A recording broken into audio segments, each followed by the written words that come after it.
Okay. आज हमने start करना है इलेक्ट्रॉन अफिनिटी। इलेक्ट्रॉन अफिनिटी क्या होती है? The amount of energy released or absorbed in some cases when an electron is added to a gaseous atom to form a negative ion is called as electron affinity। अच्छा, अब हम देखते हैं electron affinity होता क्या है। इसके definition में हमें ये पॉइंट कॉन्सेप्ट बताया जा रहा है कि आपके पास फॉर एग्जांपल हम कहते हैं कि फ्लोरीन है, ठीक है। सो अगर हम लोग फ्लोरीन में से एक इलेक्ट्रॉन को उसमें एक इलेक्ट्रॉन को ऐड कर लेते हैं, उसमें से एक इलेक्ट्रॉन को रिमूव नहीं करें, हम लोग इलेक्ट्रॉन को ऐड करते हैं। जब हम एक इलेक्ट्रॉन को ऐड करते हैं ना, तो उस इलेक्ट्रॉन को ऐड करने के लिए जिस एटम में आप ऐड करे होते हैं इलेक्ट्रॉन, उस एटम में से कुछ अमाउंट ऑफ एनर्जी रिलीज होती है, ठीक है। सो वो जो अमाउंट ऑफ एनर्जी रिलीज होती है उसको हम कहते हैं electron, that is called as electron affinity. यहाँ से अमाउंट ऑफ एनर्जी जो है वो रिलीज हो रही होती है। ये जो एनर्जी रिलीज होती है इसको हम लोग कहते हैं इलेक्ट्रॉन एफिनिटी। हमारे पास जो फ्लोरीन होगा उस पे आ जाएगा चार्ज -1 का, बिकॉज वन इलेक्ट्रॉन जो है वो ऐड हो रहा है। अच्छा, अब यहाँ पे एक पॉइंट लिखा हुआ है, the amount of energy released और एब्जॉर्ब्ड इन सम केसेस। अब ये एनर्जी एब्जॉर्ब कब होती है? रिलीज तो हम इस सेंस में कहते हैं कि जब भी आपके पास किसी भी आप एक एटम में कुछ ऐड अप करते हैं तो वहां से एक एनर्जी रिलीज होती है, ठीक है। और हमारे पास जैसे अब यहाँ पे एक डेल्टा ई ए की वैल्यू मीन्स के इलेक्ट्रॉन अफिनिटी की जो वैल्यू है, हीट ऑफ हाइड्रोजनेशन की जो वैल्यू है इलेक्ट्रॉन अफिनिटी की, दैट इज -328 kJ/mol। अब ये जो माइनस का साइन है ना, ये माइनस का साइन ये चीज शो कर रहा है कि ये जो हमारे पास रिएक्शन हुआ दैट इज, आप मुझे बताओ महीन कि ये हमारे पास एक्सोथर्मिक होगा या एंडोथर्मिक होगा? Ma'am exothermic. Yes, exothermic reaction होगा, गुड। हमारे पास यहाँ पे ये शो करे कि रिएक्शन जो है वो एक्सोथर्मिक है। अब जब रिएक्शन एक्सोथर्मिक होता है दिस मीन्स कि जो एनर्जी है वो रिलीज होती है। लेकिन यहाँ पे एक पॉइंट रेज किया गया कि एनर्जी एब्जॉर्ब भी हो सकती है सम केसेस में। अब वो कौन से केसेस हैं, कब एनर्जी एब्जॉर्ब होती है, हम इस चीज़ को भी देख लेते हैं। मैं आपको एक और एग्जांपल देती हूँ, उस एग्जांपल से हम अपने पॉइंट को क्लियर करते हैं। एग्जांपल ये कि फॉर एग्जांपल आप ये देखते हैं कि आपके पास एक एटम है ऑक्सीजन।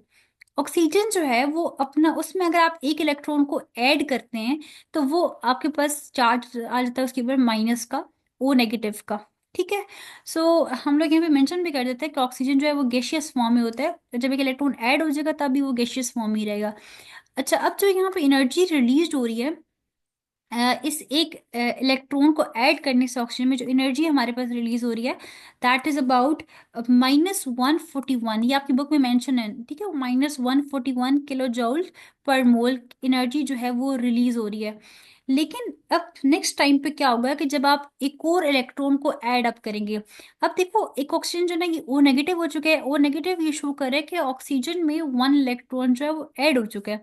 अब जब आप ओ नेगेटिव में वन मोर इलेक्ट्रॉन को ऐड करेंगे तो देखिए ये अब हमारे पास क्या हो रहा है।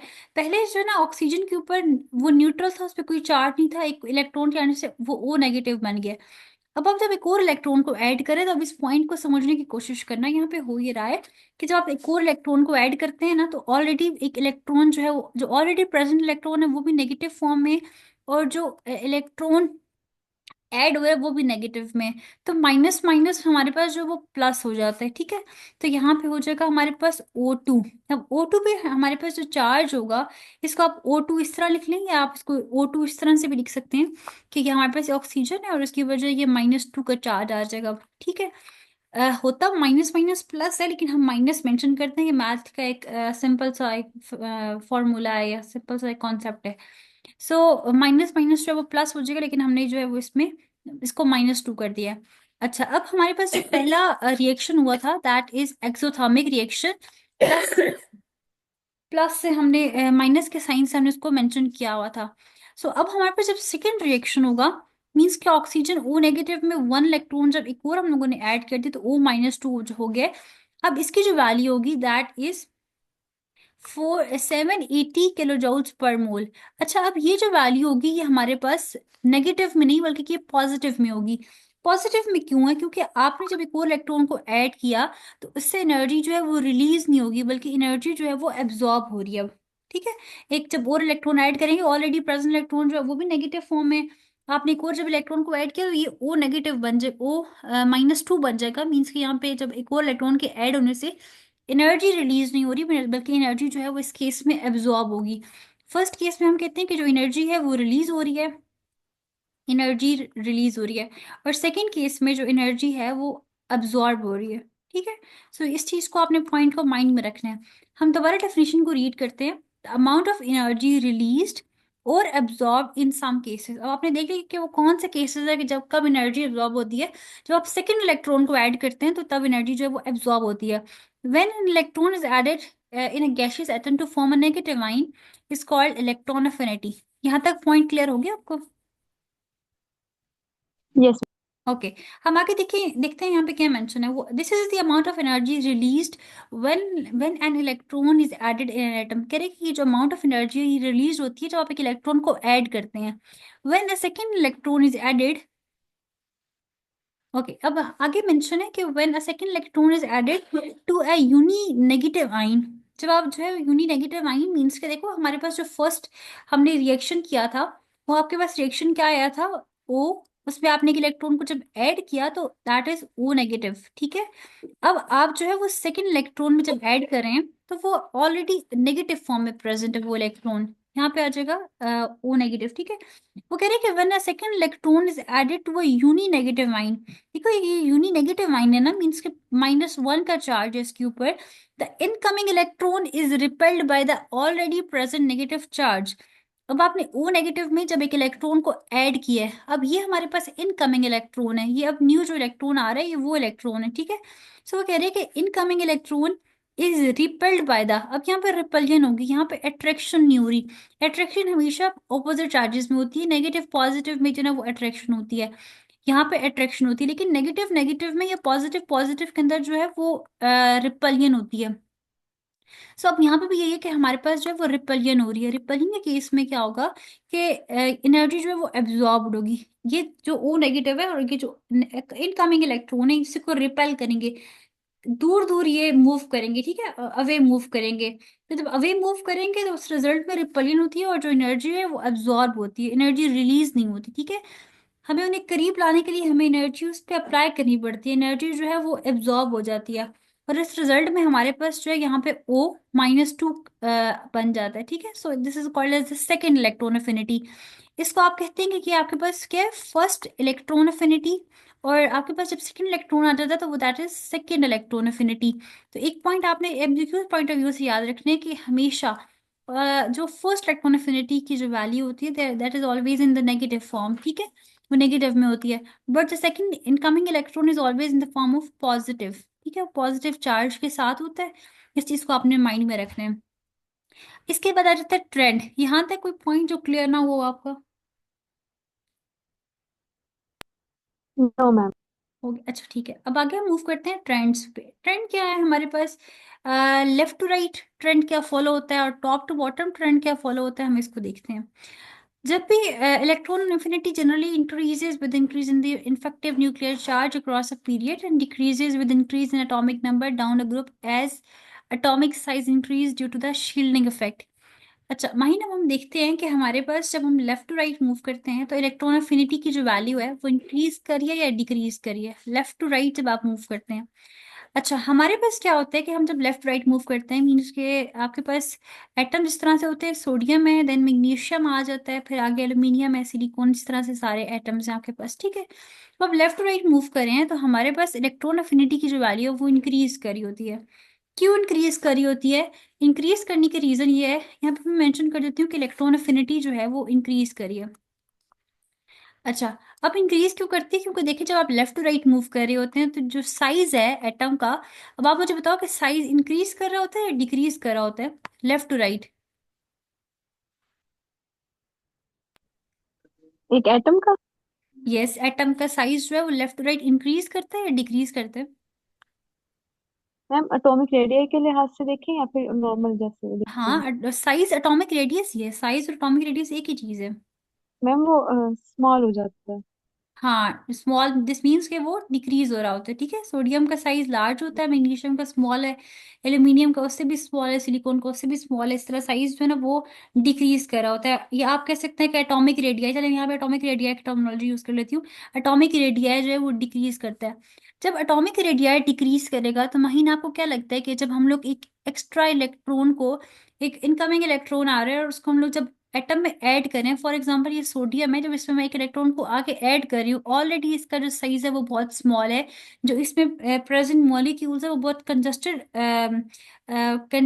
एरिया पे प्रेजेंट है, और वो बहुत ज़्यादा attach and tightly packed room है।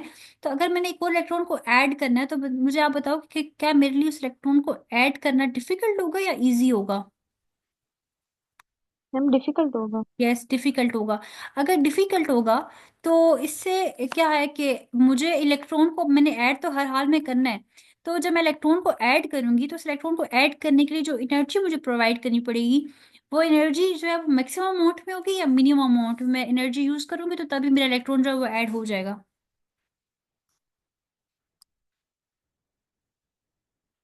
Ma'am maximum. Yes, maximum means के हमें हाई एनर्जी प्रोवाइड करनी पड़ेगी।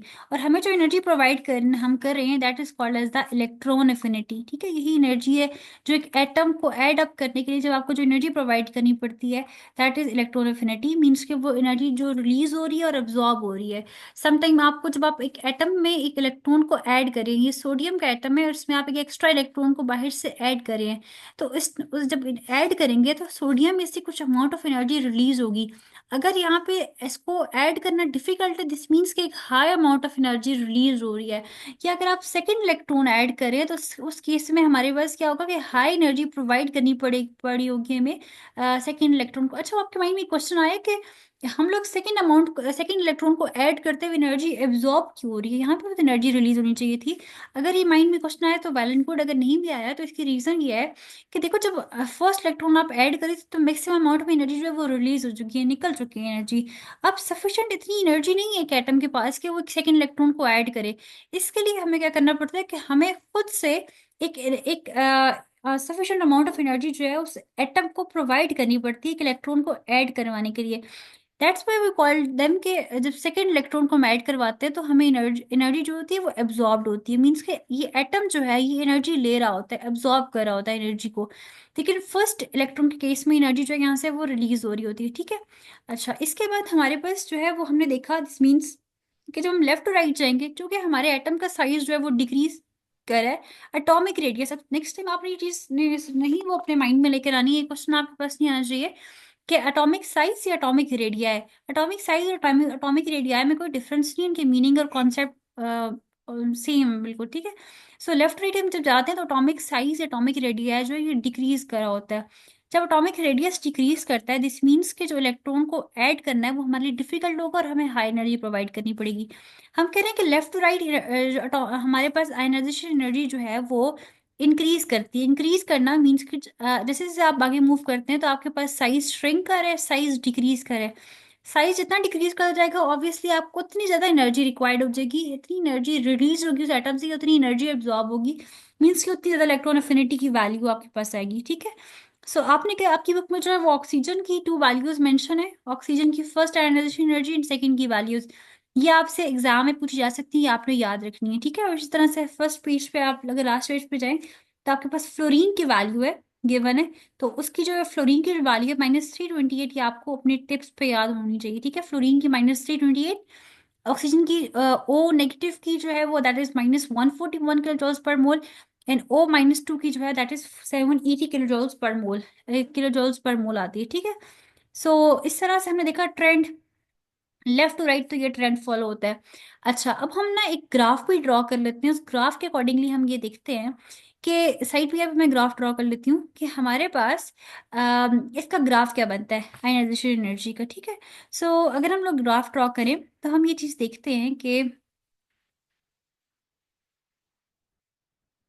ओके, अगर हम ग्राफ ड्रॉ करें तो हमारे पास जो एक्स एक्सिस होते हैं इस पे हमारे पास एटम्स की अमाउंट गिवन होती है, और यहाँ पे हमारे पास जो वाई एक्सिस है इस पे आपके पास इनकी आप ये कह सकते हैं इलेक्ट्रॉन अफिनिटी की जो वैल्यूज है वो गिवन होती है। ठीक है। सो राइट पे इलेक्ट्रॉन अफिनिटी की वैल्यूज गिवन है आपके पास, और एक्स एक्सिस के ऊपर जो है ना वो एटम्स मेंशन होते हैं। ठीक है। सो हमारे पास हम कहते हैं कि हमारे पास जो है यहाँ पे स्टार्टिंग में पहले सोडियम है, देन आगे जो है वो मैग्नीशियम आ जाता है। सोडियम के बाद नेक्स्ट पे आ जाता है मैग्नीशियम। ठीक है। देन आगे आ जाएगा आपके पास एल्यूमिनियम, सिलिकॉन, फॉस्फोरस, सल्फर है, क्लोरीन है, और आगे आ जाता है आपके पास ऑर्गन। अच्छा, अगर हम लोग इसका एक ड्रॉ करें ग्राफ, तो आपको नजर आता है कि लेफ्ट टू राइट हमने कहा कि इंक्रीज करिए वैल्यू, ठीक है। कि जो ग्राफ है ना, ये जो आपकी बुक में मेंशन है, ये आपके पास इलेक्ट्रोनेगेटिविटी के नीचे जो हम नेक्स्ट पॉइंट स्टडी करेंगे, ये उसका ग्राफ है, ठीक है। इलेक्ट्रॉन अफिनिटी का ग्राफ मेंशन नहीं है, लेकिन अगर आप देखें तो यही ग्राफ होता है कि पहले आपके पास सोडियम की जो वैल्यू है वो दैट इज लेसर, फिर आगे मैग्नीशियम में वैल्यू, इलेक्ट्रॉन अफिनिटी की जो वैल्यू है वो इंक्रीज करिए, एल्यूमिनियम में फिर इंक्रीज करती है, सिलिकॉन में भी इंक्रीज करिए, phosphorus, sulphur, chlorine and organ. इस तरह ये जो वैल्यू है ये हमारे पास एक आप कहते हैं कि नॉर्मल ग्राफ आपको मिलता है कि इसमें कहीं पे भी आपको एक एनामलस बिहेवियर शो नहीं होता, ठीक है। एनामलस ट्रेंड, एक एनामलस बिहेवियर शो होता जरूर है इस इलेक्ट्रॉन अफिनिटी में भी। वो क्या होता है हम देखते हैं। अच्छा, हमने लेफ्ट टू राइट तो स्टडी कर लिया कि हमारे पास आयनाइजेशन इलेक्ट्रॉन अफिनिटी की जो वैल्यू है that is increases. What about top to bottom. जब हम टॉप टू बॉटम मूव करें तो हम देखते हैं कि क्या हमारे पास जो इलेक्ट्रॉन अफिनिटी की वैल्यू है वो इंक्रीज कर रही है या डिक्रीज कर रही है, ठीक है। सो जब आप left to right move, top to bottom move करते हैं, तो आपको क्या लगता है महीन के इंक्रीज करनी चाहिए या डिक्रीज। मैं आपको थोड़ा कॉन्सेप्ट दे देती हूँ, उसके अकॉर्डिंगली आप मुझे आंसर करना है। जब हम टॉप टू बॉटम आ रहे हैं तो हमारे पास जो साइज है वो डिक्रीज कर रहे हैं, ठीक है। पहले आपके पास एक एटम का साइज इतना है, फिर इसका साइज जो है वो इतना हो जाएगा। ओ, ये तो बहुत ही बड़ा हो गया।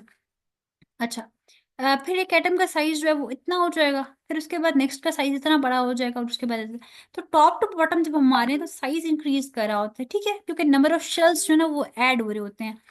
तो अब देखो, ये इसका साइज ऑब्वियसली बहुत लार्ज होगा, तो लार्ज साइज में अगर एक एटम जो है उसमें एक इलेक्ट्रॉन को ऐड करना हमारे लिए जो है वो, इलेक्ट्रॉन को ऐड करना हमारे लिए जो ना वो लाइक इजी होगा, क्योंकि इसमें जो एटम्स प्रेजेंट है वो कॉम्पैक्ट स्ट्रक्चर उनका नहीं है, बल्कि वो जो ना आपके पास इस तरह से प्रेजेंट होते हैं कि लाइक एक एटम यहाँ पे प्रेजेंट है, दूसरा यहाँ पे, इनमें स्पेसिफिक एक आप ये कह सकते हैं कि काफी स्पेस होती है, ठीक है, एटम के अंदर।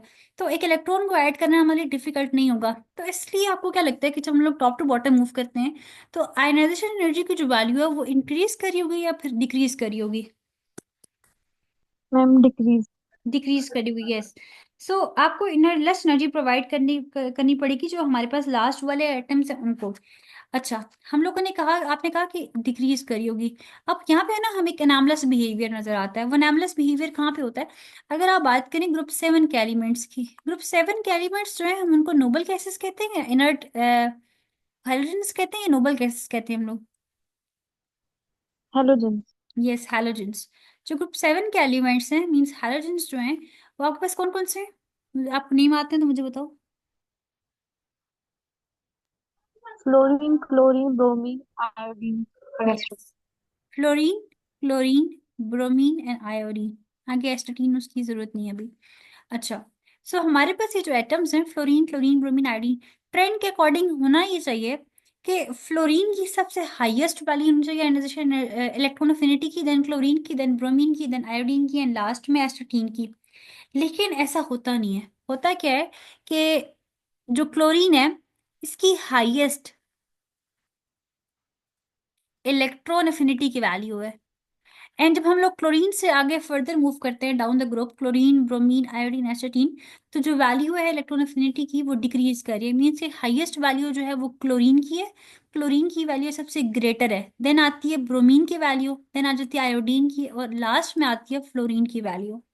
अच्छा, अब ये क्या ट्रेंड है, ये क्या चीज़ है कि फ्लोरीन की वैल्यू सबसे लास्ट में आ रही है, जबकि हम ये भी देखते हैं कि फ्लोरीन जो है उसका साइज सबसे स्मॉल होता है। जब स्मॉल साइज होगा दिस मीन्स के उसमें जो एक इलेक्ट्रॉन को ऐड करना ऑब्वियसली हमारे लिए बहुत डिफिकल्ट होगा। तो फिर फ्लोरीन का स्मॉल साइज भी है, फिर भी हमारे पास इसकी जो इलेक्ट्रॉन अफिनिटी की वैल्यू है वो बहुत लेस क्यों है। क्यों इतने इजीली जो इलेक्ट्रॉन है वो ऐड हो जाते हैं। इसकी अब रीजन देखते हैं कि ऐसा क्यों है हमारे पास, ठीक है। सो अगर हम यहाँ पर डिस्कस करें फ्लोरीन का, तो फ्लोरीन का जो आपकी बुक में मेंशन है पॉइंट, वो ये पॉइंट मेंशन है आपकी बुक में कि यहाँ पे फ्लोरीन का गिवन है कि यहाँ से जो पॉइंट हाईलाइटेड है ये मेंशन किया किया गया कि the lower value of the electron affinity for fluorine that is -328 kJ पर मोल। अब ये वैल्यू आपकी बुक में मेंशन कर दी गई, दिस मीन्स कि ये वैल्यू आपको याद होनी चाहिए, ठीक है। -328 kJ पर मोल is due to its small size and inter-electronic repulsion between electron added and electrons already present compact 2p orbital of fluorine atom। अच्छा, अब फ्लोरीन के अंदर स्टोरी ये बनती है कि फ्लोरीन का साइज इतना स्मॉल हो चुका है, फ्लोरीन का साइज बहुत स्मॉल होता है। आपको पता होगा कि इलेक्ट्रॉन, हम नेक्स्ट टॉपिक स्टडी भी करने जा रहे हैं कि हाईएस्ट इलेक्ट्रोनेगेटिविटी की जो वैल्यू है that is for fluorine. Four highest value electronegativity की वो फ्लोरीन की है। फ्लोरीन का जो एटम है उसका साइज इतना स्मॉल होता है कि जो ऑलरेडी प्रेजेंट इलेक्ट्रॉन है, अब इस पॉइंट को आपने गौर से सुनना है, मैं आपसे पूछूंगी भी सही कि फ्लोरीन में जो ऑलरेडी इलेक्ट्रॉन्स प्रेजेंट हैं और इनकमिंग जो इलेक्ट्रॉन आ रहे हैं, एक इलेक्ट्रॉन जो इनकमिंग इलेक्ट्रॉन है जो बाहर से आ रहा है और एक इलेक्ट्रॉन जो ऑलरेडी यहाँ पे प्रेजेंट है, इन दोनों के दरम्यान ये इतने ज्यादा करीब होते हैं क्योंकि इसमें इसका साइज बहुत स्मॉल है कि हमारे पास क्या होता है कि दोनों इलेक्ट्रॉन्स में ऑब्वियसली जो इलेक्ट्रॉन अंदर प्रेजेंट है उस पर भी नेगेटिव चार्ज है, जो इलेक्ट्रॉन बाहर से आ रहा है उस पर भी नेगेटिव चार्ज है। तो ये नेगेटिव नेगेटिव चार्जेस जो हैं ये आपस में एक दूसरे को एक साथ रिपलियन कर लेते हैं। That is called inter electronic repulsion. Means के इलेक्ट्रॉन्स के दरम्यान में, इलेक्ट्रॉन्स के मिड में, सेंटर में एक रिपलियन स्टार्ट हो जाती है। दिस मीन्स कि जो इनकमिंग इलेक्ट्रॉन है उसको ऑलरेडी जो एटम के अंदर इलेक्ट्रॉन प्रेजेंट है उसको रिपेल करना स्टार्ट कर देता है, उसको अपने से अवे मूव करवाता है। और वो इलेक्ट्रॉन जो है वो चूंकि वो इंटर, अब आपके माइंड में क्वेश्चन आया कि इंटर इलेक्ट्रॉनिक रिपलियन हो रही है, दिस मीन्स की एनर्जी तो हाई रिक्वायर्ड होगी क्योंकि वो उसको रिपेल कर रहा है ना, दूर उसको कर रहा है, तो हमें हाई एनर्जी प्रोवाइड करके इलेक्ट्रॉन को ऐड करवाना पड़ेगा, लेकिन ऐसा नहीं है। वो ये बात करे कि इसमें इंटर इलेक्ट्रॉनिक रिपलियन के लिए इतनी ज्यादा एनर्जी रिक्वायर्ड नहीं होती। दिस मीन्स ये क्योंकि ये अंदर वाला इलेक्ट्रॉन करे ना, कोई बाहर से आने वाला इलेक्ट्रॉन रिपलियन कर रहा होता तो फिर भी बात थी। यहाँ पे ऑलरेडी जो अंदर का इलेक्ट्रॉन प्रेजेंट है वो इसको थोड़ा सा रिपेल करेगा, लेकिन फिर आके इलेक्ट्रॉन यहाँ पे एडजस्ट हो जाएगा। मेन मेजर रीजन का पॉइंट ये है कि जो कि इसका साइज इतना स्मॉल है, यानी कि एक्सपेक्टेड साइज से भी स्मॉल साइज है फ्लोरीन का, इसीलिए जो फ्लोरीन है उसकी एनर्जी, उसमें बहुत लेस एनर्जी रिक्वायर्ड होती है एक इलेक्ट्रॉन को ऐड करवाने के लिए। रीजन में आपने कहना है कि उसका inter electronic repulsion between the electron added and the electron already present in the atom of fluorine. और सेकेंड जो रीजन है वो आपने ये भी बतानी है कि कॉम्पैक्ट 2p ऑर्बिटॉल है फ्लोरीन की। अगर हम इलेक्ट्रॉनिक कॉन्फ़िगरेशन करें तो फ्लोरीन की इलेक्ट्रॉनिक कॉन्फ़िगरेशन हमारे पास होती है that is 1:2, 2:2 and 2p, 5, 5, 6, 7, 8, 9, yes. ये जो पी के होते हैं हमारे पास, हम पी को इस तरह से मेंशन भी कर सकते हैं कि 2px, अच्छा 2px, 2py एंड 2pz हो जाएगा, ठीक है। सो 4 हो जाएगा, 5, 6, 7, 8 एंड 9। ये जो आपके पास 2p और 2py और 2pz है ना, ये इतने क्लोज होते हैं कि इससे क्या होता है कि इनमें एक इंटर इलेक्ट्रॉनिक रिपल्शन हो जाती है जिसकी वजह से हमें बहुत लेस एनर्जी रिक्वायर्ड होती है। ऑल दो एक एनामलस, एक लिटिल से एक एनामलस बिहेवियर था जिसको पॉइंट को माइंड में रखना ऑब्वियसली बहुत इंपॉर्टेंट है, क्योंकि मैंने आपको पहले भी बताया कि S and P block elements हो गए या F and D block elements जो इनऑर्गेनिक केमिस्ट्री है, पेपर में क्वेश्चन वहां से ही हमेशा आएंगे जो एक एनामलस ट्रेंड होगा। तो इसको एक इंपॉर्टेंट पॉइंट समझते हुए आपने जरूर इसकी जो रीजन है उसको अपने माइंड में रखना है। ये जो रीजन यहाँ पे मेंशन है इसको याद रखना है, और आपके पास जो है वो अगर इन केस आ जाता है पेपर में तो आपने प्रॉपरली इसको आंसर करना है, ठीक है। Okay ma'am. ओके, नेक्स्ट हमारे पास टॉपिक है इलेक्ट्रोनेगेटिविटी। दोबारा एक दफा इसको रिवाइज करवा दूं या फिर हम नेक्स्ट में मूव करें? मैम नेक्स्ट कर दो।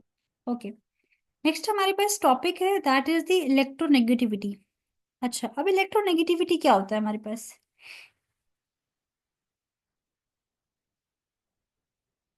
इलेक्ट्रोनेगेटिविटी हमारे पास क्या होता है? Electronegativity is a measure of the tendency of an atom to attract a shared pair of electron toward itself. ये जो इलेक्ट्रॉन एटम्स में जो शेयरिंग होती है और जो अट्रैक्शन होती है that is called as the electronegativity. Definition में गिवन है कि is a measure of the tendency of an atom to attract a shared pair of electron toward itself. जैसे कि फॉर एग्जाम्पल हम ये कहते हैं कि ऑक्सीजन जो है उसकी ऊपर चार्ज होता है -2 का, ठीक है। ऑक्सीजन के पास ये टेंडेंसी है, ये एबिलिटी है कि उसने टू एटम्स को अपनी तरफ से, टू इलेक्ट्रॉन्स को अट्रैक्ट किया है, ठीक है।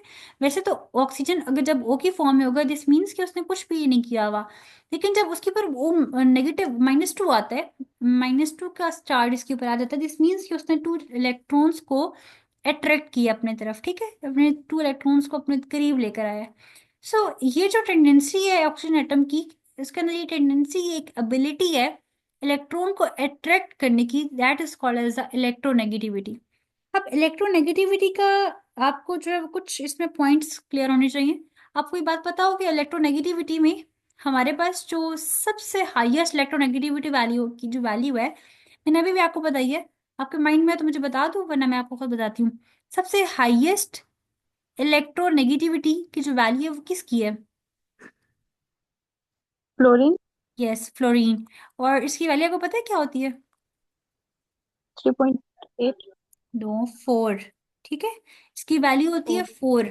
हाईएस्ट इलेक्ट्रोनेगेटिविटी वैल्यू है इसकी, और वो वैल्यू है इसकी 4। एक मिनट, मैं आपकी बुक पे देखती हूँ, चैप्टर नंबर जो 19 है, एल्काइल हैलाइड्स, उसमें एक यस, आगे ठीक है, इसमें एक टेबल बना हुआ है। इस टेबल में आपके पास ना इलेक्ट्रोनेगेटिविटी की वैल्यूज मेंशन है सारी। मैं आपको वो बता देती हूँ, ये आपने याद रखनी है। यहाँ पे हम लिख लेते हैं, ये हमारे पास एटम्स हैं, और एटम्स के सामने उनकी जो है वो इलेक्ट्रोनेगेटिविटी की वैल्यूज हैं। ये बहुत इंपॉर्टेंट है, ये हमसे क्यूज आते होते हैं। सो आपको इनकी जो वैल्यूज हैं वो फिंगर टिप्स पे याद हों। अच्छा, हमारे पास सबसे जो हाईएस्ट इलेक्ट्रोनेगेटिविटी की जो वैल्यू है दैट इज फ्लोरीन, और वो वैल्यू आपके पास 4। अब 4 हाईएस्ट वैल्यू है, इससे ज्यादा कोई वैल्यू नहीं होगी इलेक्ट्रोनेगेटिविटी की, इससे ग्रेटर कोई वैल्यू नहीं होगी। 4.0 is the highest value for of electronegativity. Okay, fluorine के बाद हम स्टार्ट करते हैं स्मॉलर एटम से, दैट इज हाइड्रोजन। हाइड्रोजन की सबसे लेस वैल्यू होती है, और वो हमारे पास होती है 2.1। ठीक है, सो ये दो पॉइंट्स अपने माइंड में रखना बहुत इंपॉर्टेंट है, कि फ्लोरीन की जो वैल्यू है ये बहुत हाई, सब हाईएस्ट है ऑल जितनी भी क्लासेस प्रेजेंट होंगी इसमें, और इसकी सबसे लोएस्ट, हाइड्रोजन की सबसे लोएस्ट वैल्यू है। ओके, हाइड्रोजन के बाद आपने जो ना इम्पोर्टेंट ये है कि बस आप इसकी जो नोबल गैसेज हैं, सॉरी, जो हमारे पास हेलोजन हैं, हेलोजन क्लास की आप याद रख लें। फ्लोरीन की, क्लोरीन की, ब्रोमीन की और आयोडीन की, इन वैल्यूज को आपने माइंड में रखना है। इसके अलावा आपको हाइड्रोजन की, उसके बाद आपके बाद आपको कार्बन की पता होनी चाहिए, और ऑक्सीजन की, बस ये इंपॉर्टेंट है। ठीक है, इस ये जस्ट इंपॉर्टेंट, नाइट्रोजन की याद हो तो बहुत अच्छी बात है, वरना ना भी हो तो इतना इंपॉर्टेंट नहीं है। बाकी उनकी वैल्यूज हम देख लेते हैं। फ्लोरीन की तो हमने देखा 4.0। फ्लोरीन की जो वैल्यू है दैट इज 3.0। ब्रोमीन की जो वैल्यू दैट इज 2.8। आयोडीन की जो वैल्यू दैट इज 2.5।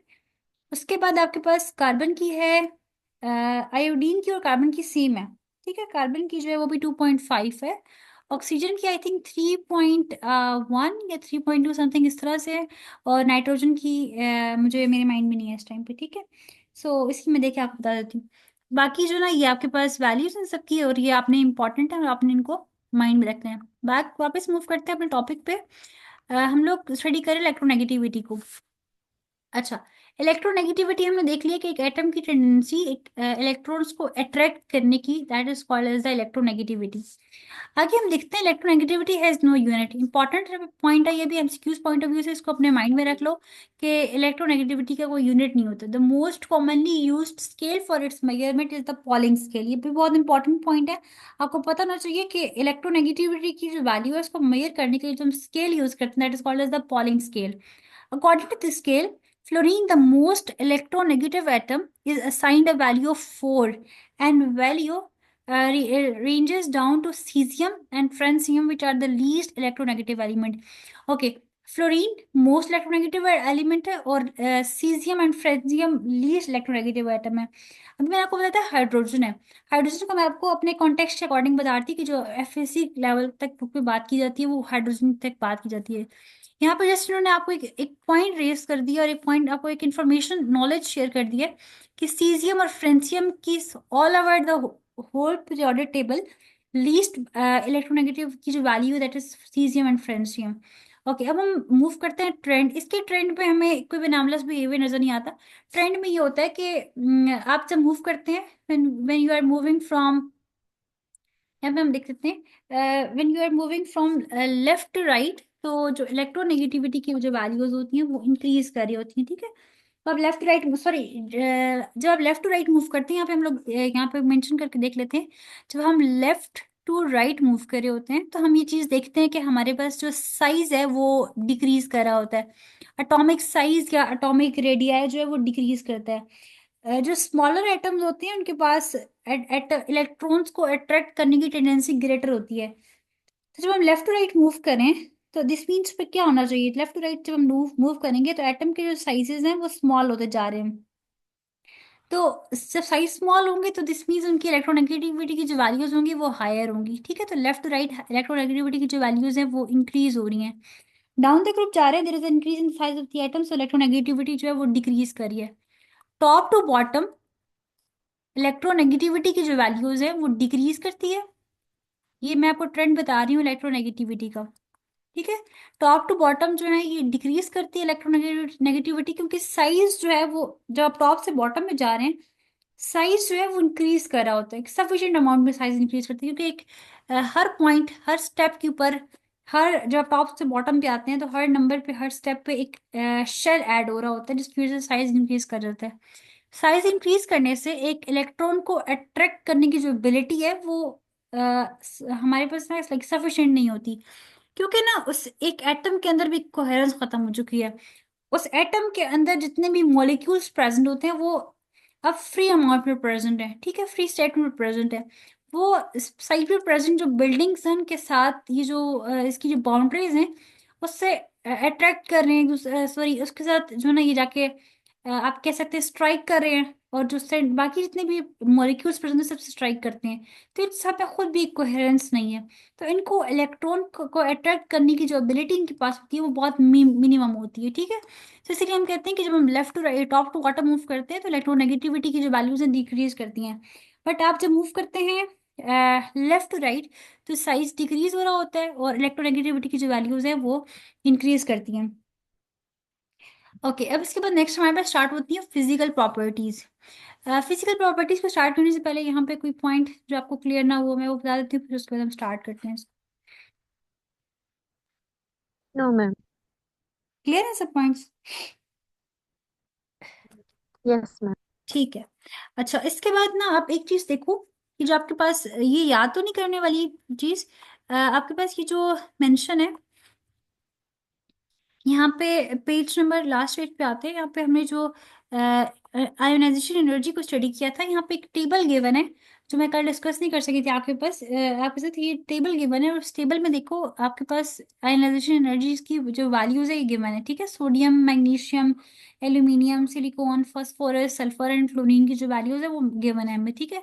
सो आप ये देखो अगर इन वैल्यूज को भी ना, तो इसको याद तो नहीं करना बट इनको देखते हुए आपको एक ग्राफ को ड्रॉ करने में ये आपको हेल्प आउट कर सकता है। बाकी एमसीक्यूज में भी आपको हेल्प कर सकते हैं। कुछ वैल्यूज है जो याद करनी है, जिस तरह मैंने भी मार्क की हुई है सोडियम की जो वैल्यू ये एग्जाम में आ चुकी है, ठीक है।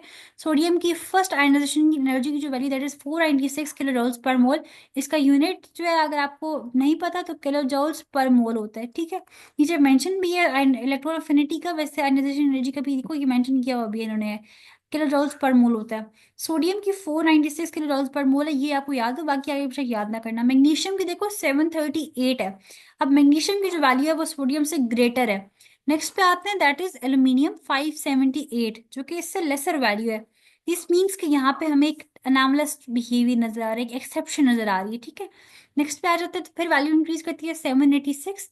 देन आता है फास्फोरस, फास्फोरस की वैल्यू है 1012 1012 मीन्स इंक्रीज करिए तो ट्रेंड ठीक जा रहा है। देन आता है सल्फर 1000, मीन्स की जो वैल्यू है वो आपके पास क्या कर चुकी है, डिक्रीज कर चुकी है, ठीक है।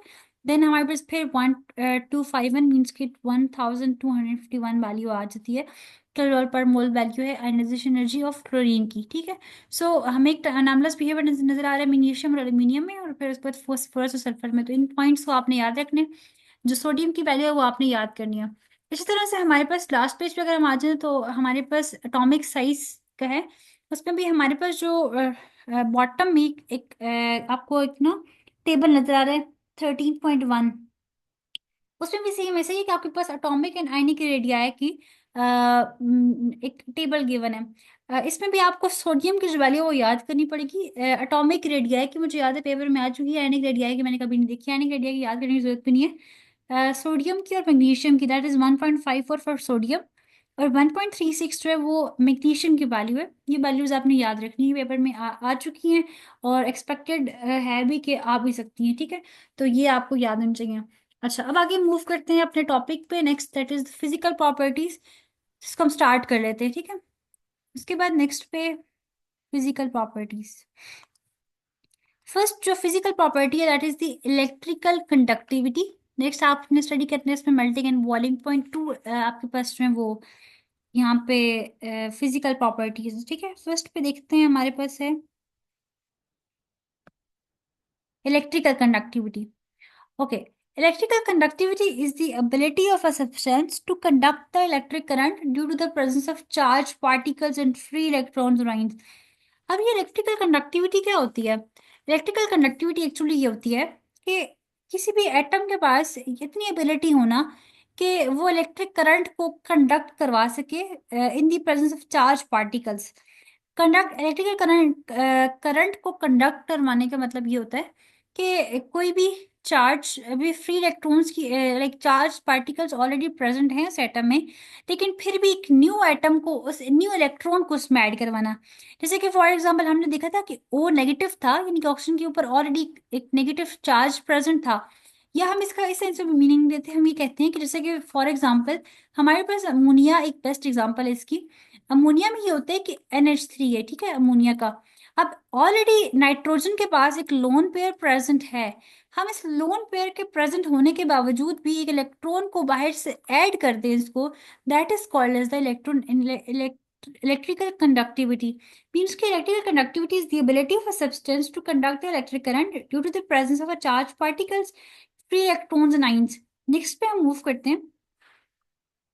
आपके पास जो मेंशन है यहाँ पे एक ट्रेंड मेंशन है आपके पास इलेक्ट्रिकल कंडक्टिविटी का। ट्रेंड आपके पास ये है कि electrical conductivity of element of period 3 increases as we move from. अच्छा, अब इसका जो ट्रेंड है ना ये बहुत डिफरेंस है, ठीक है। ट्रेंड आपके पास ये है कि जब आप मूव करते हैं सोडियम से सोडियम से आप जब मूव करते हैं एल्यूमिनियम तक, तो आपके पास इलेक्ट्रिकल कंडक्टिविटी की जो वैल्यू है वो इंक्रीज करी है, ठीक है।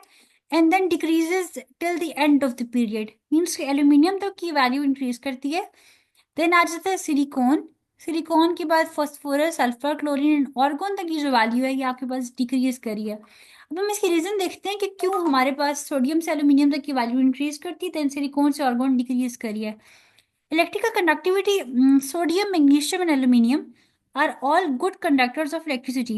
Conductivity increases as we move from sodium to aluminium due to increase in the number of delocalized electrons, and these delocalized electrons are free to move throughout the solid or the liquid metal.